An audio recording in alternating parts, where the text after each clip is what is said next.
Okay, let's go. Number 1. The Treasury of Atreus.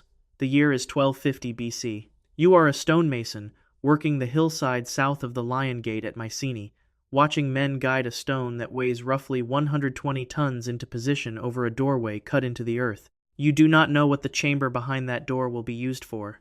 You know only that the work has taken years, and that the people who ordered it have not explained why the dome must rise to exactly this height, or why the walls must curve in exactly this way. You have never stood inside a space this large, with no columns holding up the ceiling, neither has anyone else alive. The structure known today as the Treasury of Atreus was built around 1250 BC on a hillside just outside the main citadel of Mycenae, in the Argolid region of what is now southern Greece. It belongs to a category of Mycenaean burial monuments called tholos tombs, named for their circular, beehive-shaped chambers. This one is the largest and most precisely constructed of the type. The main tholos chamber measures 47 feet in diameter and rises 43 feet from the floor to the apex of its dome. 33 rings of cut limestone, each ring angled inward slightly over the one below it, each stone held in place purely by the weight of everything pressing down and around it. No mortar between the stones, no keystone at the crown. The entire structure holds itself together through compression alone. The entrance passage, called the dromos, is 118 feet long. Its walls are lined with dressed ashlar masonry. It is oriented toward the setting sun at specific points in the year. The lintel stone over the main doorway weighs approximately 120 tons. How that stone was raised and positioned, and what machinery or method accomplished it, is not recorded anywhere that has survived. For roughly 1,400 years, this was the largest enclosed domed space on Earth. That distinction ended in 125 AD, when the Roman pantheon was completed. The Romans had concrete, organized imperial labor, and centuries of accumulated construction knowledge. The builders of the Treasury of Atreus had none of those things. Their dome still stands. Inside the main tholos, accessible through a doorway cut into the tholos wall, is a side chamber. It was not built. It was carved directly out of the bedrock of the hillside. The Greek Ministry of Culture currently restricts access to this room, citing structural sensitivity. The main tholos is open to visitors. The side chamber door is locked. Here's where it gets strange.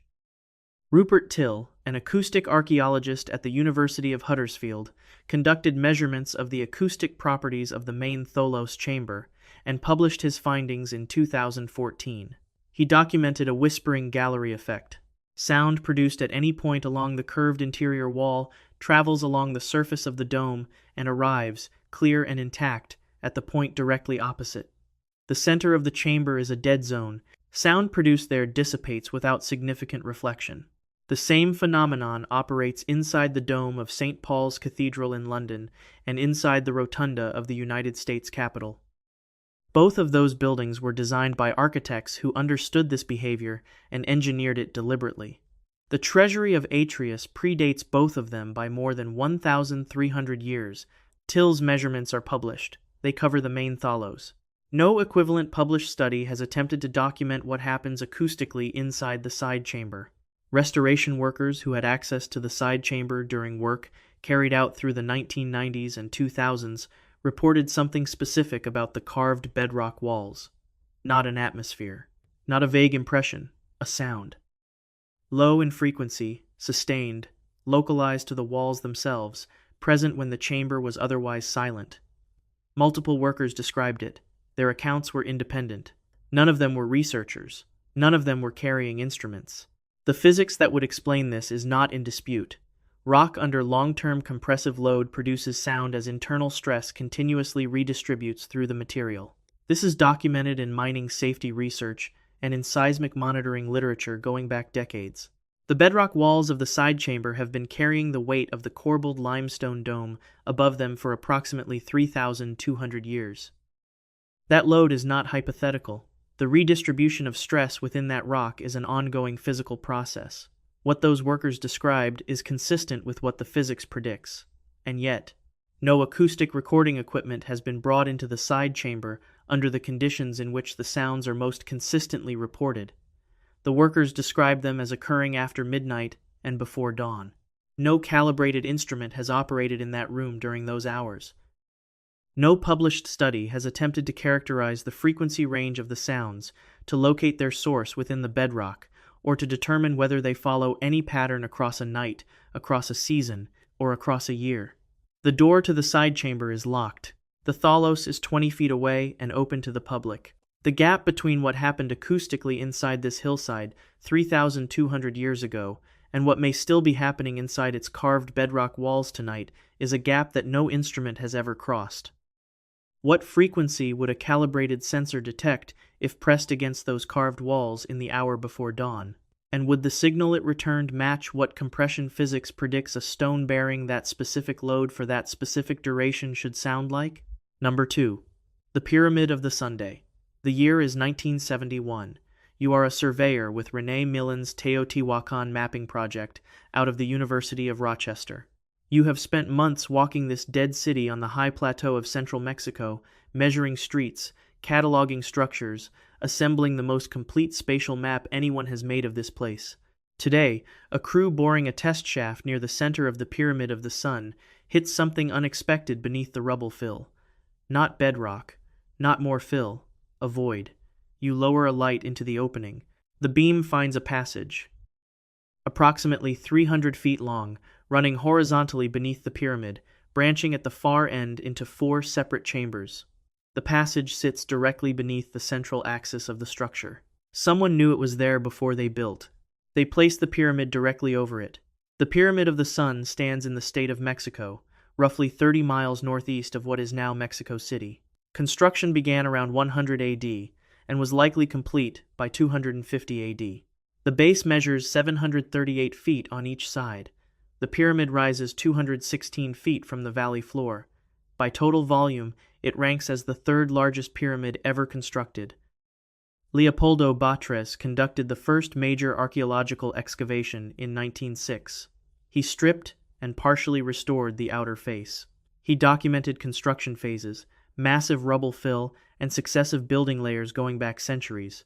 He did not find the cave. René Millen's Teotihuacan mapping project documented the entire city across the 1960s and into the 1970s. The project revealed the precise geometry of the Avenue of the Dead, the spatial relationships between major structures, and the deliberate astronomical orientation of the city's central axis. The cave discovery in 1971 added something the maps could not capture: not alignment, depth.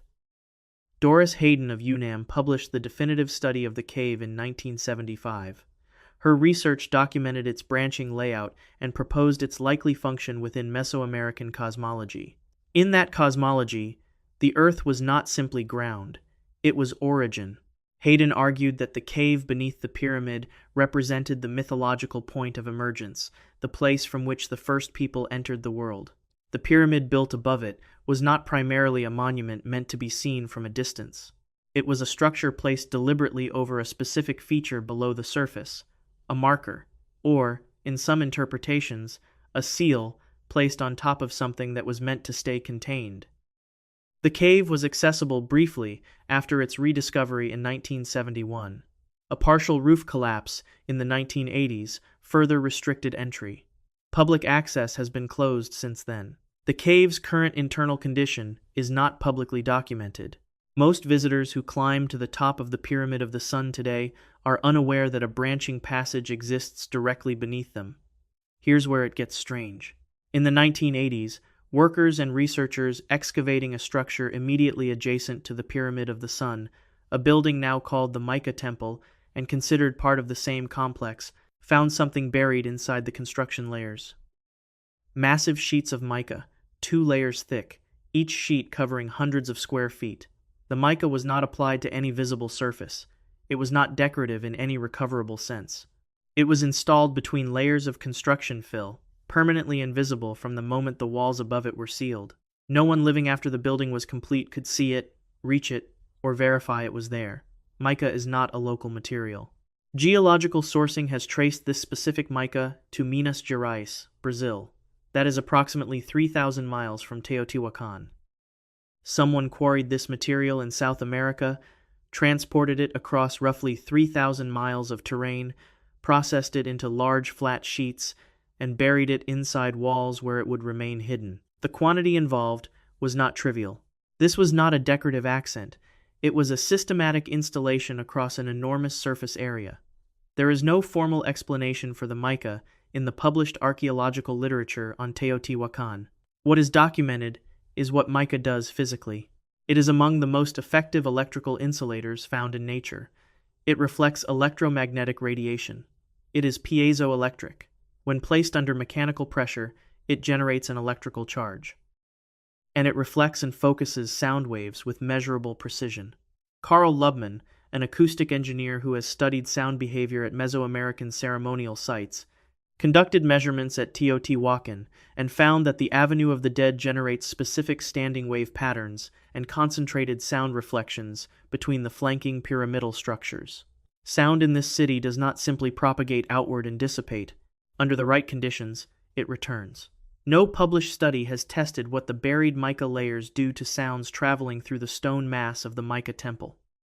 No published study has measured what sounds produced inside the cave beneath the Pyramid of the Sun do as they move upward through 216 feet of fill and stone courses above them. The cave is sealed. The mica is sealed. Access to both has been restricted for decades. The cave is still there. The mica is still there. Two things, separated by wall mass and fill, each with documented acoustic properties, each inaccessible, installed in relationship to each other by a civilization that left no written explanation for either one. The pyramid above them is 216 feet of stone and rubble fill, sitting on top of a passage that no researcher has fully entered since a roof collapse 40 years ago. Whatever was produced in those four chambers was designed to rise. What were the walls built to do with it when it did? Number 3. Maze Howe. The year is 1861. You are James Ferrer, a British antiquarian, and you have just broken through the debris sealing the entrance passage of a prehistoric mound on mainland Orkney, Scotland. You crouch low and move through 36 feet of near darkness, the ceiling barely 4.5 feet above the floor, massive stone slabs pressing in from either side. You emerge into a chamber large enough to stand in. The walls are covered in writing. Ferrer had entered Maze Howe, a Neolithic chambered cairn built around 2800 BC. The inscriptions covering its interior walls dated to approximately 1150 AD. Norse travelers, likely connected to crusading expeditions moving through Orkney waters, had forced entry into a mound already 4,000 years old and carved more than 30 runic texts into its stone. That collection remains one of the largest concentrations of Norse runic inscription found anywhere outside Scandinavia. Maze Howe sits on the mainland island of Orkney. The mound is roughly 115 feet in diameter. It rises 24 feet above the flat surrounding landscape. From a distance, it reads as a low, grassy hill. From inside, the structure reveals a different order of complexity. The entrance passage is the first indication of that precision, 36 feet long.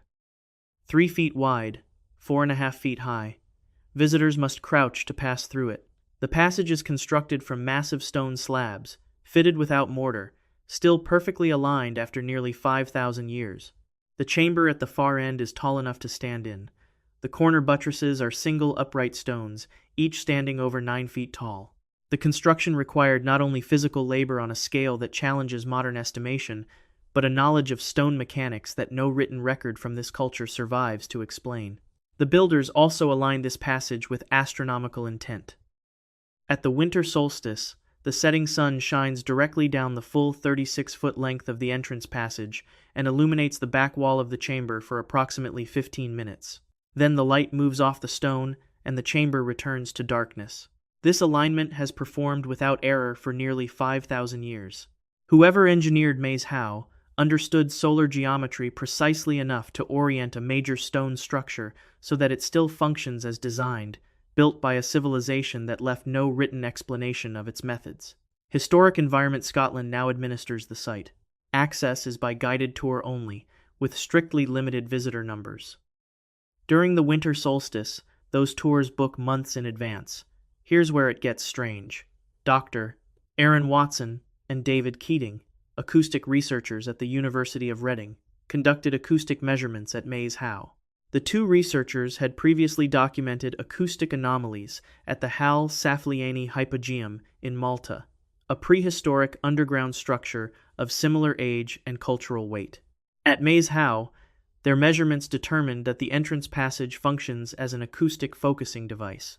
Sound generated inside the chamber is collected and directed outward through the passage toward whoever is standing near the entrance. That finding alone raises questions about what the passage was designed to carry, but it is not the most significant one. When wind strikes the opening of Maze How at certain angles, particularly during winter storms, the cairn produces a sound, a low moan. This moan does not originate from air moving through the passage, it comes from the walls of the chamber itself. People standing outside the entrance can hear it emanating from the stone. This phenomenon is documented. It appears in Orkney oral tradition, stretching back generations. It has been reported continuously by staff employed by Historic Environment Scotland. The sound is real and recurring.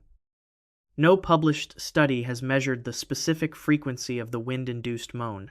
No researcher has yet determined whether it falls within a range known to affect human perception, the kind of low-frequency sound that produces sensations of unease, disorientation, or the feeling of unseen presence in an otherwise empty space. Consider what this means for the seasonal calendar. The winter solstice is when the light effect is most dramatic. It is also the period when violent winter storms are most frequent across the Orkney Islands. The light and the moan coincide in the same seasonal window, in the same structure, through the same stone passage, aimed at whoever stands in the dark, 36 feet from the chamber wall. This is not a coincidence the builders could have failed to notice. The Norse travelers who forced entry around 1150 AD were not easily impressed people. They carved inscriptions the way modern visitors take photographs. One text says that a man named Hakon alone carried treasure from the mound. Another credits Jerusalem men with breaking it open. Crusaders, most likely, men who had crossed half the known world and still found cause to crack open a Neolithic cairn on a Scottish island in winter. But one of the 30-plus inscriptions says nothing about treasure or names. It describes the mound as the home of a guardian, not an empty chamber, not a ruin, a home, with an occupant. The men who carved that word had already been inside.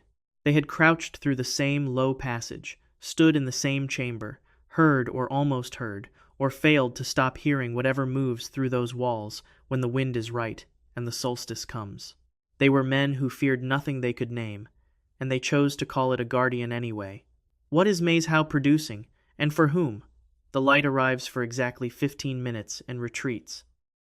The moan rises from the chamber walls when the storms move in from the north. Both happen in the same moment of the same season, inside a structure built to endure 5,000 years and still counting.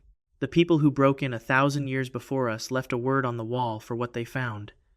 What did they hear inside that stone? Number 4. The Western Wall. The year is 1996. You are standing in the plaza in front of the Western Wall in Jerusalem at 3 a.m. an hour.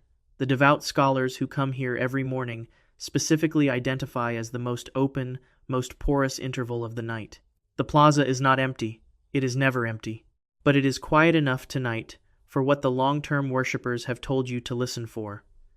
When the crowd is this thin and the wind is not moving, the wall makes a sound, not prayers, not footsteps, not the irregular ticks of stone contracting in the cold, something from inside it, low, patterned, interior.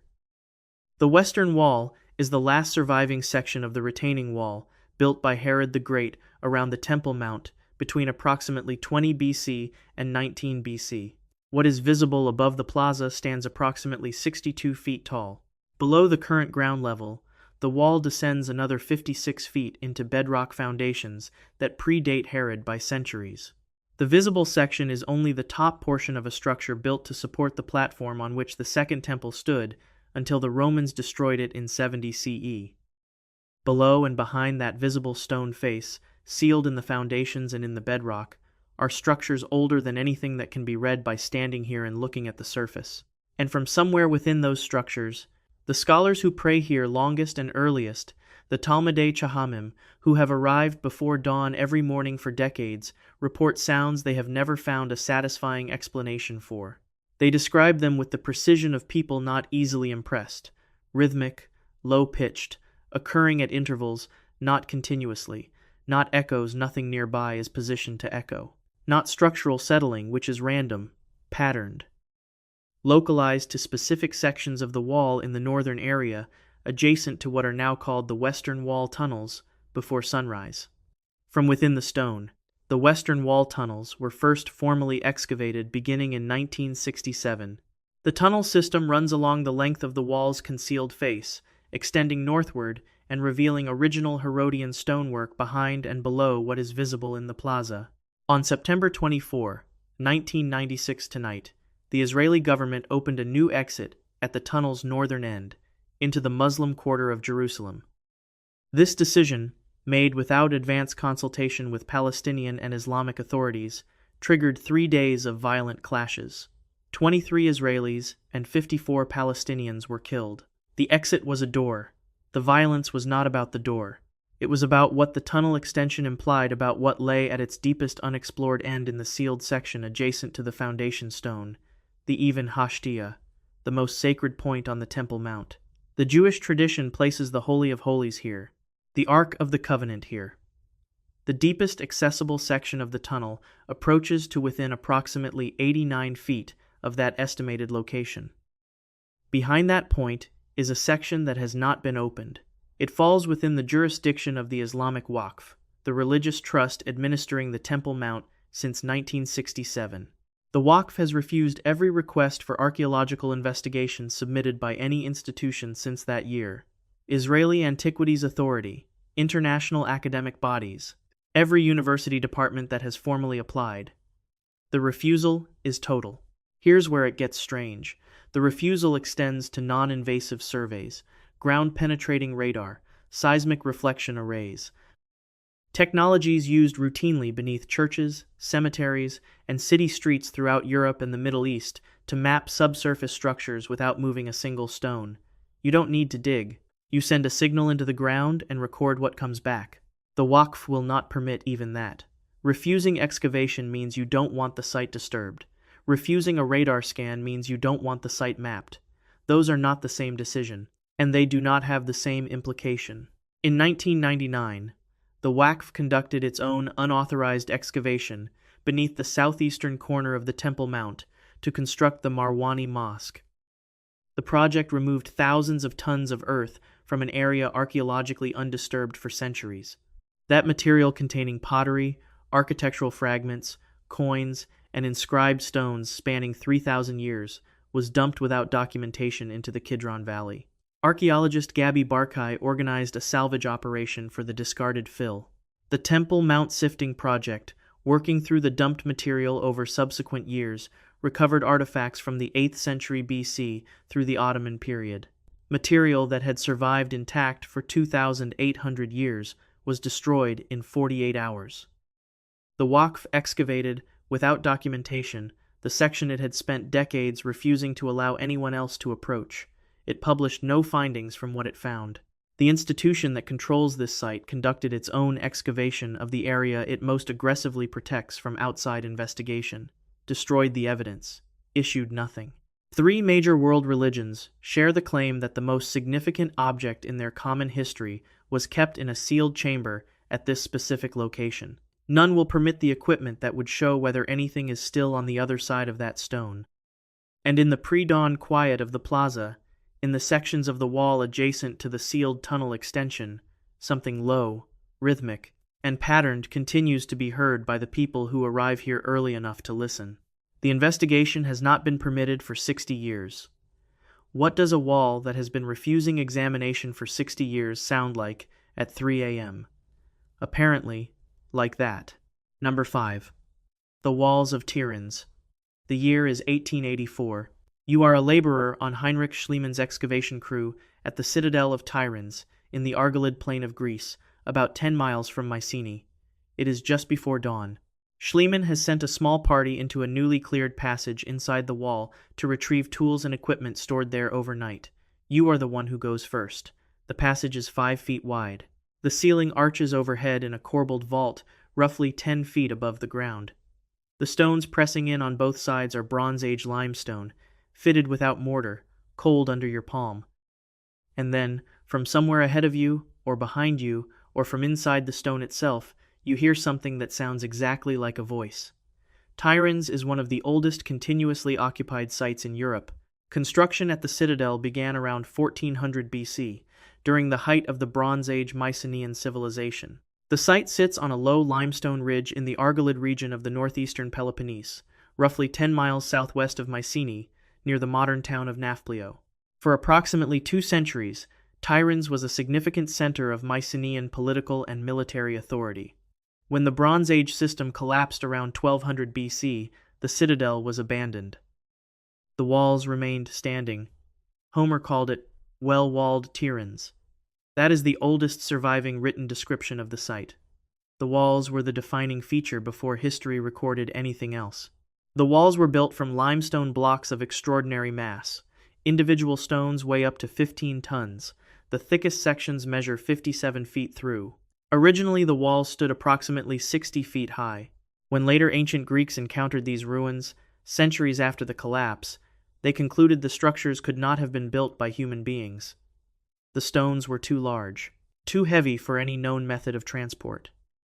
The only explanation they could generate was mythological. The walls had been built by Cyclopes, the one-eyed giants of Greek legend. Archaeologists still use the term.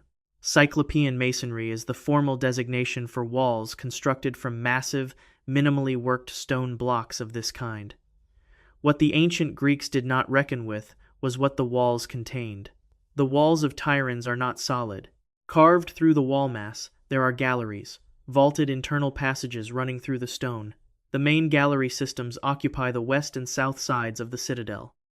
Each corridor is roughly 5 feet wide and 10 feet high, with corbelled ceilings, where successive stone courses step inward until they nearly close overhead. The galleries were used for storage. Archaeologists have recovered pottery, tools, and other Mycenaean-era materials from within them. Visitors can walk through these passages today. A person can stand inside a 57-foot thick Bronze Age wall and look down a stone corridor that disappears around a bend into darkness. Schliemann excavated Tiryns across 2 seasons, in 1884 and 1885, directly following his work at Mycenae and Troy. His collaborator, Wilhelm Dorpfeld, continued and refined the excavations in subsequent years. In his published reports on the Tiryns campaign, Schliemann documented something about the galleries that he could not fully explain.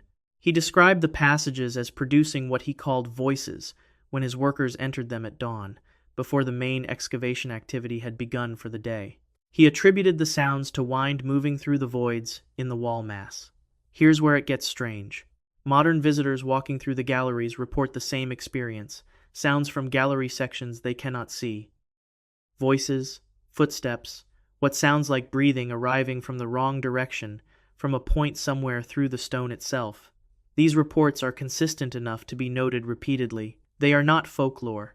They are the documented acoustic behavior of a corbelled stone passage network that branches and connects through 57 feet of fitted limestone. Sound enters one section of the gallery system. It travels through the connecting voids. It arrives at a different section from a direction that corresponds to no visible corridor. The source cannot be located from inside the passage. You hear someone who appears to be standing behind a solid wall. In the most literal structural sense, they are. The wall is transmitting the sound. The wall itself is the medium. No published acoustic study has mapped the sound transmission patterns through the Tiryns gallery network. No research has characterized which frequency ranges travel between sections, or documented how the corbelled geometry shapes what a listener perceives. The phenomenon is observed and reported. It has not been formally studied or explained. The German Archaeological Institute Athens began ground-penetrating radar surveys of the Tiryns wall mass in the 1990s.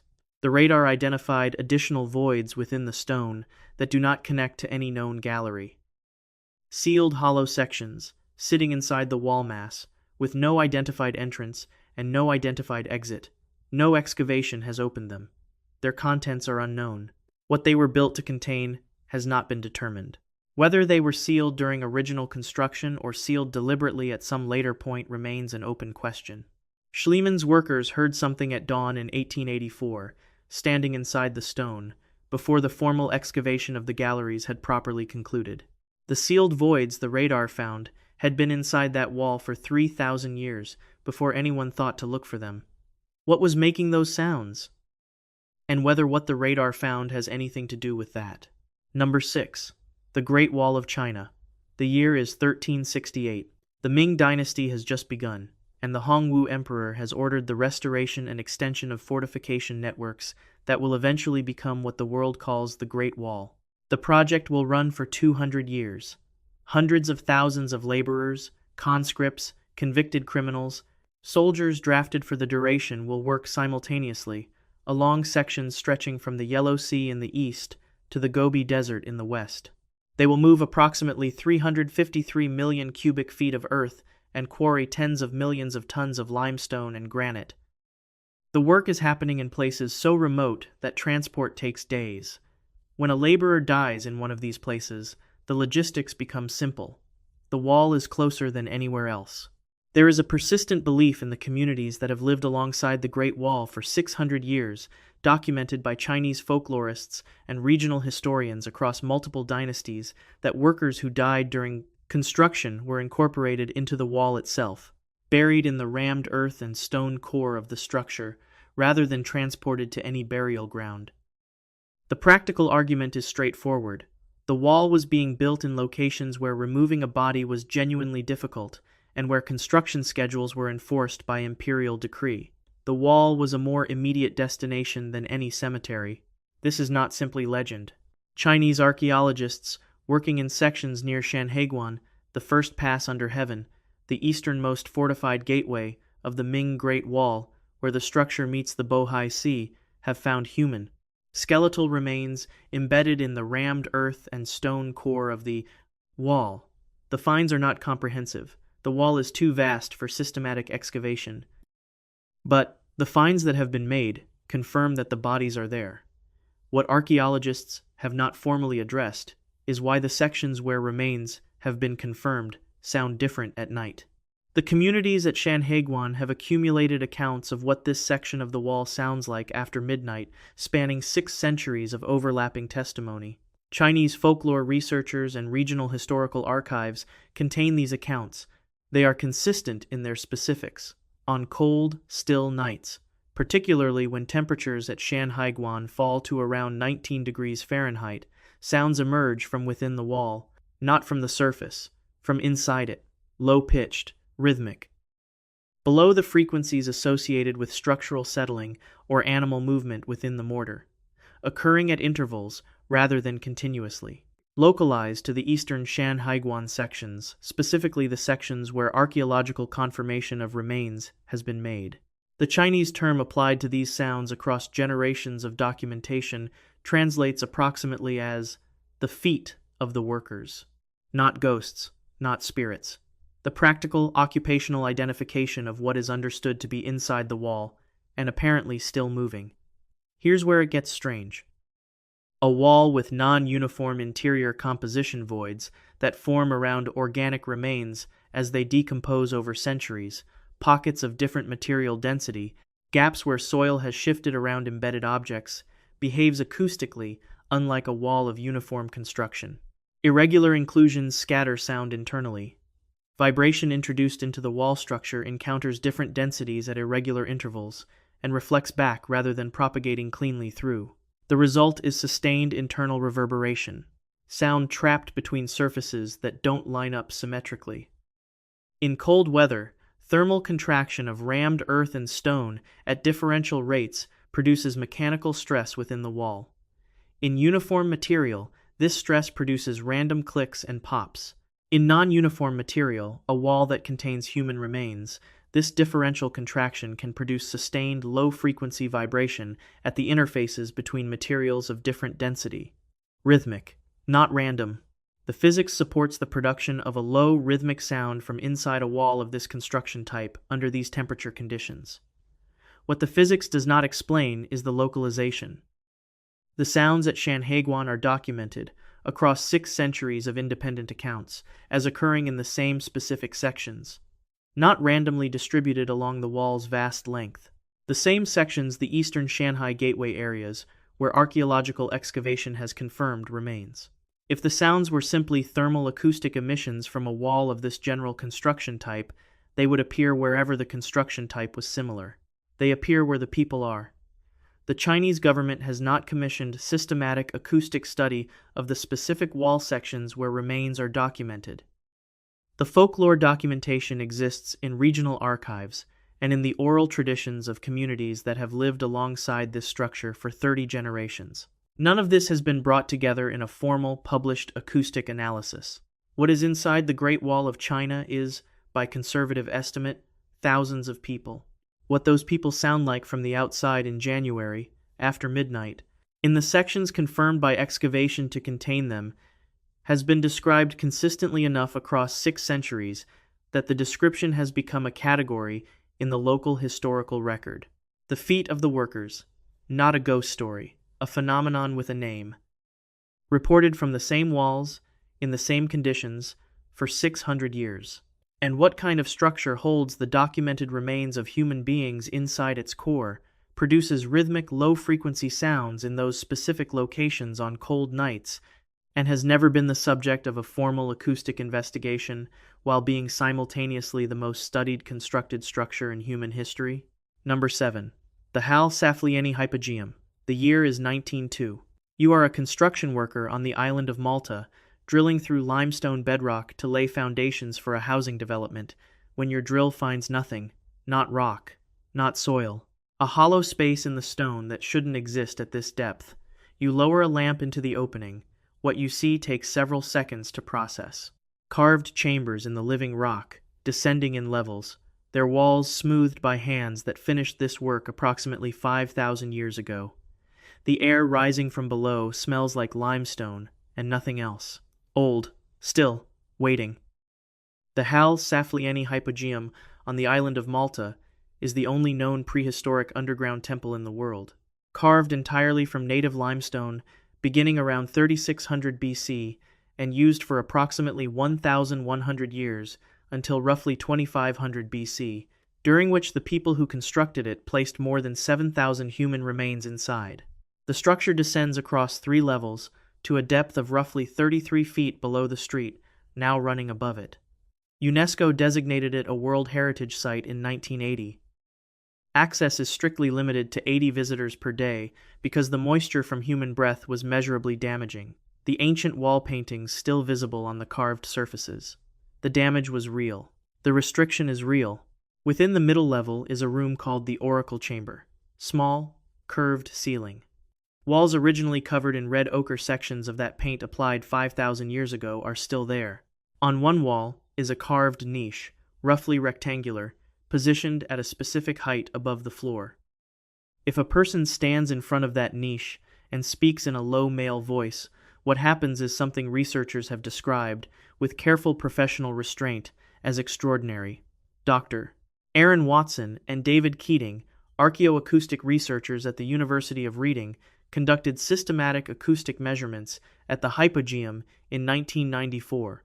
Their finding in the Oracle Chamber, a resonance effect that no other chamber in the complex produces. Sound generated at approximately 110 Hz reverberates from the walls and ceiling in a pattern that makes the source of the sound impossible to locate. The sound appears to come from everywhere simultaneously. From the walls themselves, from the curved stone overhead, from the ochre-stained surfaces that haven't moved in 5 millennia. Watson and Keating tested multiple chambers throughout all 3 levels. Only the Oracle Chamber produces this effect at this frequency. The room was carved to a specific acoustic specification. The dimensions, the ceiling arc, the niche position together, they produce one output when sound is introduced at the right pitch, a space in which a human voice becomes unlocatable. Someone carved this room knowing what frequency they needed, and shaped the rock until the room produced it. Here's where it gets strange. Dr. Ian Cook and colleagues at the UCLA Neuropsychiatric Institute published research in 2008 measuring the neurological effects of sustained sound at 110 Hz on human brain activity. The results were specific. At this frequency, the left prefrontal cortex associated with rational analysis and critical thought showed measurably suppressed activity. The right prefrontal cortex associated with emotional processing, visual imagery, and what researchers describe as meditative and spiritual experience showed increased activity. The Oracle Chamber was built to produce the precise frequency at which rational thought is suppressed and altered states are induced. Not approximately, precisely. Someone understood the target before the chisel touched the rock. The lowest level of the hypogeum contains what appears to be a sleeping area floors pitted in a pattern consistent with a practice documented across ancient Mediterranean cultures called incubation, sleeping in a sacred space to receive communication from the divine or the dead. Picture what that means architecturally.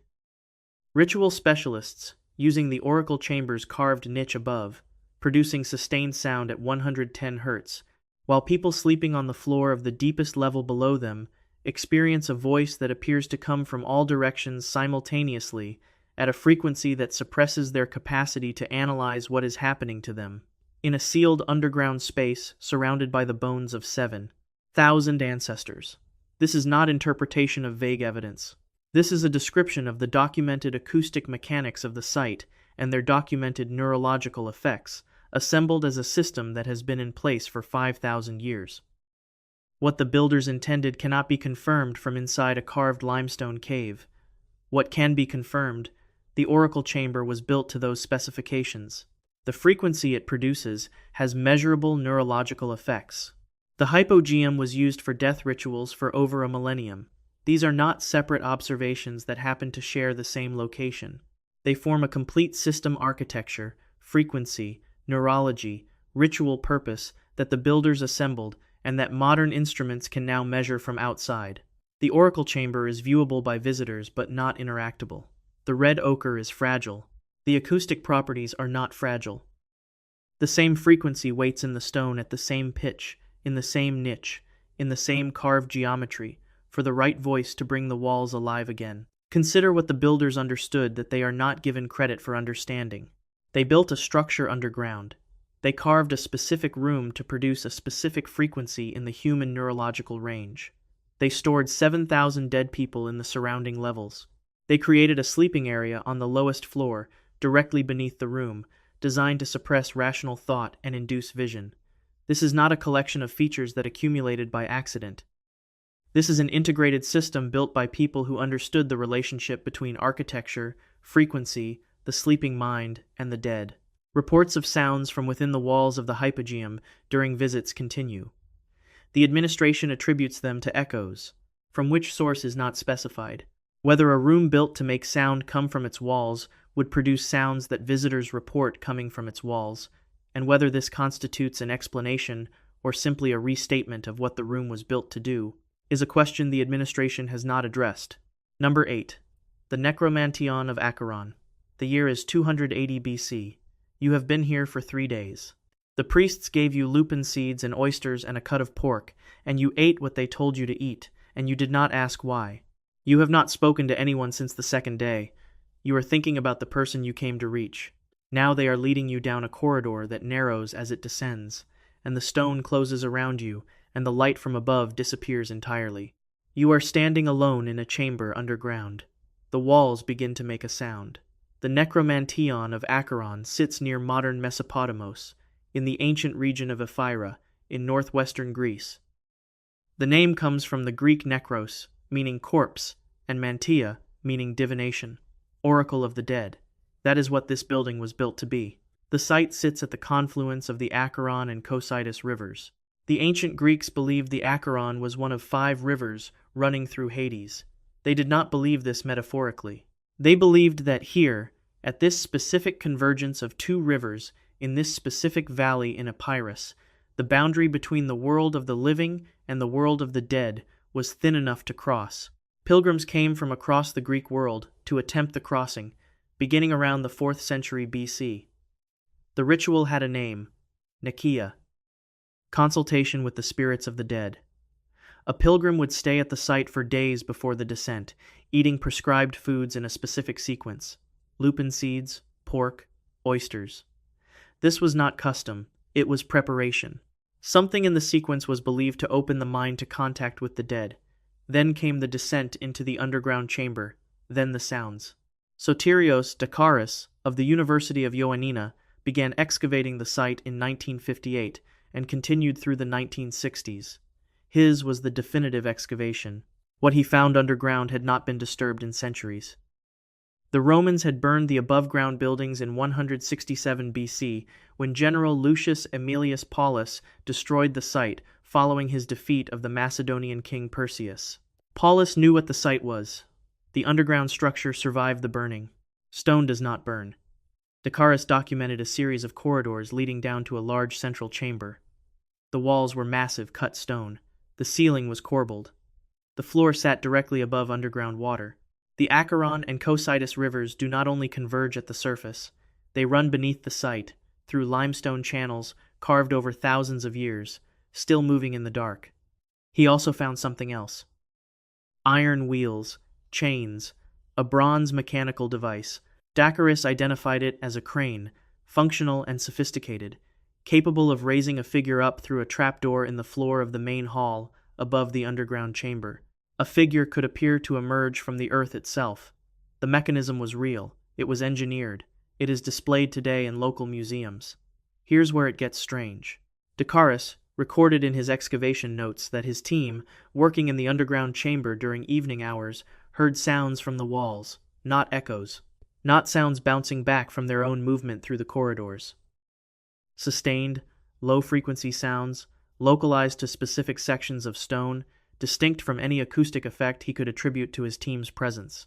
He attributed them to the underground water system running beneath the chamber. The sounds are still happening. Maintenance workers and guides who have been in the underground chamber alone report the same experience. The site administration offers the same explanation Decaris offered. Underground rivers. Water moving through confined limestone channels can travel significant distances beneath the earth. Pressure differentials in the wall mass can push sound up through fissures and stress points in the stone, emerging far from the water source. The physics are coherent. The explanation is plausible. The underground chamber is still accessible to visitors today, accompanied by a guide. What it does not explain is what the builders understood. The Necromanteon was not built near the confluence of the Acheron and Cocytus because the land was convenient or the geography was accessible. It was built at the precise location in that valley where underground water runs directly beneath the stone. The massive walls, the corbelled ceiling, the descending corridors, the underground chamber, all of it was placed directly over the underground rivers. The walls carry the sounds because the walls were built to carry the sounds. The water is the instrument. The stone is the amplifier. The pilgrim standing alone underground, having eaten the right foods and spoken to no one for days, is the audience. The sounds were not incidental. They were the product. The builders did not discover the acoustic property after construction. They chose this location because of it. What does it mean to build a building whose walls are engineered to sound like the dead? The water explains the mechanism. It does not explain the choice. Someone stood at the confluence of those two rivers in a valley in northwestern Greece, heard something rising from beneath the earth, and decided that this was the place. That person built massive stone walls to carry that specific sound to a specific point in a specific underground room, prepared the pilgrims' minds with days of fasting and prescribed food, and then sent them down alone to hear what the walls had to say. The walls are still making the sound, the dead are still waiting, or the water is. The distinction may have mattered less than we think. Number 9. Sacsayhuaman. The year is 1536. You are a Spanish soldier, under the command of Francisco Pizarro, 8 days into the siege of Sacsayhuaman, the massive Inca fortress on the hill above Cusco that Manco Inca and several thousand warriors retook from the Spanish garrison 3 weeks ago. The walls of this fortress are 3 concentric tiers of zigzagging limestone blocks, the largest of which weigh an estimated 125 tons and stand more than 16 feet tall. They were not designed to be scaled, not designed to be undermined, designed, from all available evidence, to be permanent. You have been looking at them for 8 days. At night, they make a sound. This is not oral tradition, it is documentation. Pedro Sancho de la Hoz was Francisco Pizarro's personal secretary and the official chronicler of the conquest. His account of the siege of Sacsayhuaman is a primary historical document, available in translation. In his record of the nighttime conditions during the siege, Sancho de la Hoz describes sounds from the fortress walls after dark that disturbed the Spanish soldiers. He notes explicitly that the Inca soldiers present did not appear alarmed by these sounds. The Spanish did. This distinction matters. The sounds were real, expected by one group and unexplained to the other. A military administrator writing an official chronicle for the Spanish crown wrote down what he heard because it was disturbing enough that it warranted a record, and because he could not explain it. Sacsayhuaman sits at 12,142 feet above the city of Cusco in the Peruvian Andes. Construction of the current structure began under the Inca Pachacuti in approximately 1438 and continued for nearly 80 years, employing an estimated 20,000 workers per year at the peak.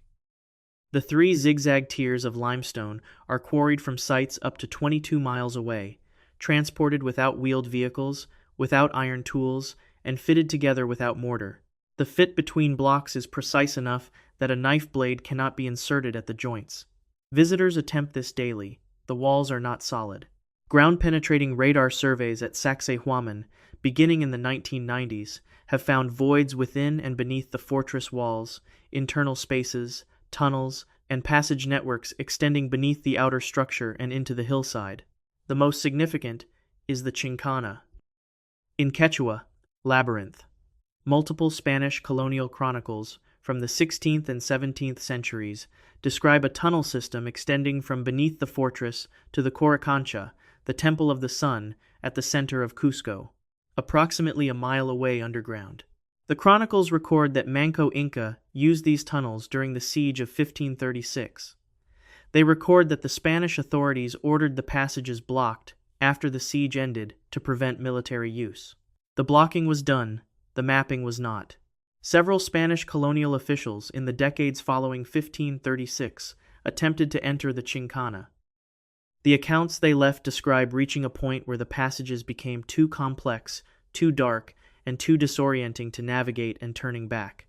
Some accounts describe not turning back. Those accounts have no follow-up entries from the people who went further.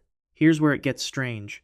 The sounds that Pedro Sancho de la Hoz documented in 1536 are still reported today, not by soldiers, by maintenance workers and overnight security staff at the Sacsayhuaman archaeological site, administered by the Peruvian Ministry of Culture. In the same locations along the base of the inner tier of walls, near the iron-gated entries to the Chincana at the same hours, after midnight, before dawn. The descriptions across 5 centuries share specific characteristics. The sounds are interior to the wall, not from its surface. Low-pitched, intermittent, not constant. Some accounts describe a sound like water moving through confined stone. Some describe a sound like wind in a narrow passage. Some accounts do not name a comparison because the sound does not resolve into a familiar category. The available official explanation is the Andean subterranean water system, natural streams modified by Inca hydraulic engineers to carry water beneath Cusco. Water moving through enclosed limestone channels can travel extraordinary distances and emerge audibly through wall cracks far from the water source. This is plausible. Underground water is documented at this site. What it does not account for is Pedro Sancho de la Hoz in 1536. A professional military secretary, 8 days into an active combat siege, noting sounds from the walls at night that frightened soldiers already accustomed to combat. Fear in battle is not unusual. Fear of a specific, localized, interior sound from a wall you are besieging, fear distinct enough to appear in an official crown document, is a specific, describable, recorded experience, not legend, documentation. That account is from 1536. Descriptions of the same sounds in the same sections are recorded in 2024. The visible Chincana entries at Sacsayhuaman are sealed with iron gates. They have not been systematically explored with modern equipment. The Peruvian Ministry of Culture cites structural sensitivity and seismic risk. The GPR surveys confirmed the voids are there. The colonial chronicles documented passages that did not return every person who entered them. The iron gates at the entry points face the sections of inner wall where sounds are most consistently reported. 5 centuries of independent documentation, the same walls, the same hours, the same locations. What would it take for a sound that a Spanish military secretary found disturbing enough to write down in 1536 to still be coming from the same place in 2024? And what is the explanation? That the people who built these walls expected the people who came after them to eventually find. Number 10. The Temple of Karnak. The year is 1250 BC. You are a priest of Amun at Karnak Ipet Isut, the most select of places, the largest religious complex ever built, and you have arrived before dawn with something to do that cannot be taught. You have been a priest here for 12 years. You learned this not from instruction but from staying, arriving early, leaving late, and listening to what the stone does in the hours before light reaches the outer pylon. The walls talk to priests at Karnak. Not in words, in a language that doesn't require them. After 12 years, you know which chambers make which sound, at which hour, and what it means when the sound is different from what you expected. Your predecessor told you this was knowledge that could not be written down. He was correct. It has to be accumulated in the body, over years, by someone who stays. Karnak is not one building. It is a complex of temples, shrines, pylons, obelisks, and sacred lakes accumulated by successive pharaohs across approximately 2,000 years of continuous construction, from roughly 2055 BC through the Ptolemaic period, ending around 30 BC. The hypostyle hall was commissioned by Seti I and completed by Ramesses II in approximately 1250 BC. It covers approximately 54,000 square feet and contains 134 massive sandstone columns arranged in 16 rows. The tallest columns stand more than 70 feet and exceed 10 feet in diameter at the base, the largest columned hall in human history. It is 3,200 years old. It is standing. Nico de Klerk, the acoustic engineer who collaborated on the El Castillo-Quetzal echo analysis, has also studied the acoustic properties of the hypostyle hall. His findings are consistent with the visual scale of the space. The diameter and spacing of the columns creates a specific scattering pattern for sound. Audio introduced anywhere in the hall reflects off column surfaces at staggered angles and arrives at different points in the space at fractionally different times. A single voice speaking from a specific position is heard by anyone positioned between the columns, as multiple voices arriving simultaneously from the surrounding stone. The ancient Egyptians had a specific word for this, keru. In ordinary use it means voice or sound. In ritual texts, in the documents governing what happens inside temple walls, keru carries a distinct additional meaning. A divine voice, distinct from a human voice, that comes not from a person but from the sacred architecture itself. The hypostyle hall's acoustic properties were not incidental to the religious practice conducted within it. They were the means by which a priest's voice was transformed into keru, the god speaking from the stone on all sides. Here's where it gets strange. The inner sanctuary of Amun at Karnak, the bark shrine, the deepest chamber of the complex, is a different acoustic environment entirely. Small, dense limestone, sealed from the surrounding complex by walls of substantial thickness. Modern visitors are not admitted to the innermost sanctuary chambers. The Ministry of Antiquities cites structural sensitivity and preservation concerns. Workers with restoration access in the early 2000s have described something that does not appear in the official restoration documentation: tonal sounds from within the sanctuary walls in the hour before sunrise. Not the random clicks of thermal contraction. Not echoes from the outer court. Sustained, pitched, recurring at intervals. The kind of sounds a priest who had spent 12 years in this building would know by name. The outer enclosure walls of Karnak contain openings that no published Egyptological study has formally categorized. They appear at specific heights in specific walls. They are not windows too high, too small for light or ventilation. They are not decorative niches. They pass through the full thickness of the outer wall, at angles neither horizontal nor vertical, but angled in a way consistent with a deliberate acoustic function. Sound enters a gap in a wall at one angle and emerges at another. That is a waveguide. That is how you move sound from one space into another through solid stone without opening a door. The function of these openings in the most studied ancient religious complex in human history has not been formally documented. They are observable, they are present, and they have been present for 3,200 years without receiving a published acoustic analysis. Karnak's main axis is oriented toward the winter solstice sunset and the summer solstice sunrise. At summer solstice dawn, light penetrates through the successive pylon gateways and reaches specific inner chambers. Those chambers are also the chambers where restoration workers describe pre-dawn tonal sounds from the walls. From Chichen Itza to Malta, from Jericho to Jerusalem, from the Peruvian highlands to the Irish riverbed, to the Greek mountain, to the Chinese frontier, to the Inca fortress above Cusco, the same thing has been happening for at least 5,200 years. People built walls with acoustic properties that modern instruments can measure and verify. And the people who used those walls could describe what they experienced inside them only in religious terms because they didn't have the instruments. The sound came from the stone. The God was inside the wall. The walls were alive. We now have the instruments. We can measure what the walls do. What we are still working out is whether the builders discovered these properties empirically centuries of listening, of adjusting, of learning what stone does to sound and what sound does to the mind, or whether they received this knowledge from somewhere we haven't yet located in the record. The walls of Karnak have been producing sounds before dawn for 3,200 years. The last priest who knew what those sounds meant left in approximately 30 BC.